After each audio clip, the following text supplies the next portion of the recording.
మార్గదర్శికి సుప్రీంకోర్టులో గట్టి ఎదురుదెబ్బ తగిలింది. గతంలో ఉమ్మడి ఏపీ హైకోర్టు ఇచ్చిన తీర్పును సర్వోన్నత న్యాయస్థానం కొట్టేసింది. డిపాజిట్లపై సమగ్ర పరిశీలన జరగాల్సిందని స్పష్టం చేసింది. నిజాలు నిగ్గు తేల్చాలంటూ తెలంగాణ హైకోర్టుకు మార్గదర్శి డిపాజిట్ల కేసు రిఫర్ చేస్తూ తీర్పు ఇచ్చింది. మార్గదర్శి డిపాజిట్లపై సుప్రీంకోర్టులో విచారణ జరిగింది. మార్గదర్శి అక్రమాలపై దాఖలైన పిటిషన్ను జస్టిస్ సూర్యకాంత్, జస్టిస్ విశ్వనాథన్ ధర్మాసనం విచారణ జరిపింది. గత వాదనల ఆధారంగా ద్విసభ్య బెంచ్ కీలక తీర్పు వెల్లడించింది.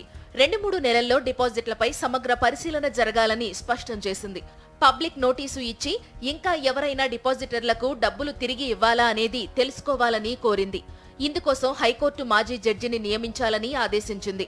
ఆర్బీఐ ఈ ప్రక్రియలో పాలు పంచుకోవాలని స్పష్టం చేసింది.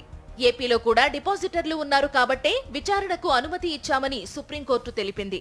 అందుకే తెలంగాణ హైకోర్టుకు రిఫర్ చేస్తున్నామని పేర్కొంది. తెలంగాణ, ఏపీ ప్రభుత్వాలు ఆర్బీఐ, ఉండవల్లి అరుణ్ కుమార్ ఈ కేసులో వాదనలు వినిపించాలని కోరింది.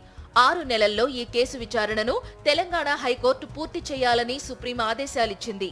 మార్గదర్శిపై కేసు నడుస్తుండగా 2,300 కోట్లు అదనపు డిపాజిట్లు సేకరించారని ఏపీ ప్రభుత్వం సుప్రీంకోర్టుకు తెలిపింది. ఈ కేసులో ఏపీ తరపున వాదనలు వినిపించే అవకాశం ఇవ్వాలని కోరింది. ఆంధ్రప్రదేశ్ ప్రభుత్వం ఈనాడుకు వ్యతిరేకంగా ఉందని రామోజీ తరపు న్యాయవాదులు సుప్రీంకోర్టు దృష్టికి తీసుకొచ్చారు. ఈ సమయంలో సుప్రీంకోర్టు కీలక వ్యాఖ్యలు చేసింది. ఆంధ్రప్రదేశ్ ప్రభుత్వానికి వ్యతిరేకంగా ఈనాడుకు వ్యతిరేకంగా ఏపీ ప్రభుత్వం ఉంటే తామేం చేస్తామని పేర్కొంది. అలాగే ఈనాడుకు వ్యతిరేకంగా ఉండొద్దని ఏపీ ప్రభుత్వాన్ని తాము ఆదేశించలేమని కోర్టు స్పష్టం చేసింది. రామోజీరావు అంటే అందరికీ భయం. రామోజీరావుకు తానంటే భయమని సుప్రీంకోర్టులో ఉండవల్లి అరుణ్ కుమార్ అన్నారు.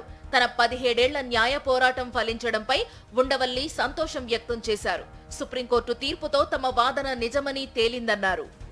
డిపాజిట్లకి వాళ్ళు ఎంతసేపు అసలు 45 కలెక్ట్ చేయడమే తప్పు అన్న దాని జోలికి రారు.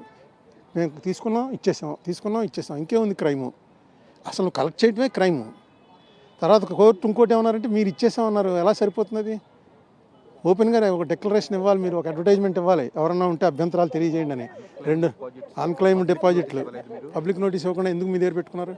45Sని ఫాలో అవ్వకుండా ఆర్బీఐని అసలు పార్టీ చేయకుండా ఎలా చేశారు ఈ కేసు అని చాలా వ్యాలిడ్ క్వశ్చన్స్ మేము ఏవైతే వేయాలో మేము అసలు మాట్లాడవలసిన అవసరమే రాలా. 2 ఏళ్ళు జైలు శిక్ష పడేటువంటి అవకాశం ఉంది.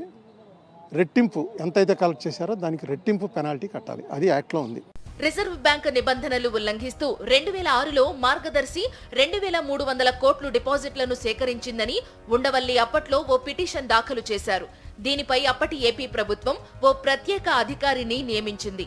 ఈ క్రమంలో 2008లో ప్రభుత్వం తరపున కంప్లైంట్ దాఖలు అవ్వగా దాన్ని కొట్టివేయాలంటూ 10 ఏళ్ల తరువాత మార్గదర్శి సంస్థ ఏపీ ఉమ్మడి హైకోర్టును ఆశ్రయించింది.